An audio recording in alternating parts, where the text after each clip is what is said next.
Sa kanyang looks ay hindi naman nagkakalayo ang forma sa ibang ADV scooter. Yung big garnish o yung parang tuka dito sa kanyang front face. Adjustable na windshield na pwede nating itaas at ibaba. Siyempre naka-carbon finish na rin yung kanyang camelback na upuan. Lahat po ng ilaw ng Falcon 180 ay naka-LED na. Siyempre walang decals yung motor na to. Premium talaga yung kanyang datingan. Meron siyang Euro motor dito na napaka-minimalist. Sa bandang unahan magkabilaan at merong AVS naman dito sa kanyang front fender at syempre yung kanyang 3D emblem dito sa bandang likod ng Falcon 180i. At kung sisilipin mo dito sa pinakabandang hulihan, halos dito malapit sa tapaludo ay mayroong ADV na emblem na nagdi-determine talaga na siya ay adventure scooter.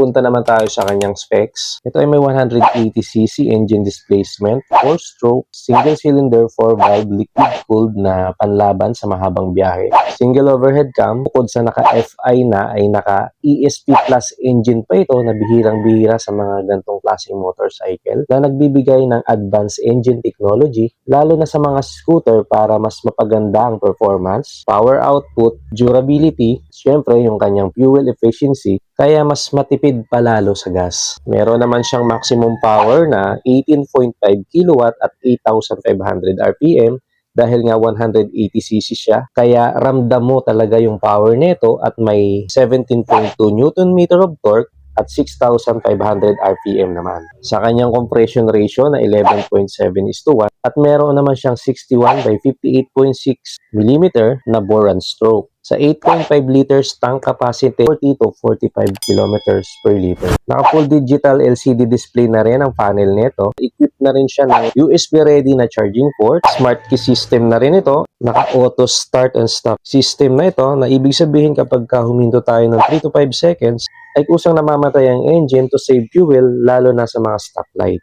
Naka-silent starter na rin ito. Ibig sabihin nito, tahimik ang engine natin, hindi ma-vibrate, lalo na kapag pinastart natin. Less stress sa makina, standard na telescopic port. At sa likuran naman ay swing arm na dual shock absorber with sub-tank na. Mas maganda yung stopping power dahil nga naka-dual AVS na po ang motor na to. Hindi basta-basta maglalak yung ating mga preno kapag biglaan nating napihit yung ating mga preno. Pasok na pasok sa ating height. Kung gusto nyo gawing reference yung height ko na 5'6", eh hindi naman tayo nahirapang abutin yung ground dahil may sukat lamang siya na 780 mm.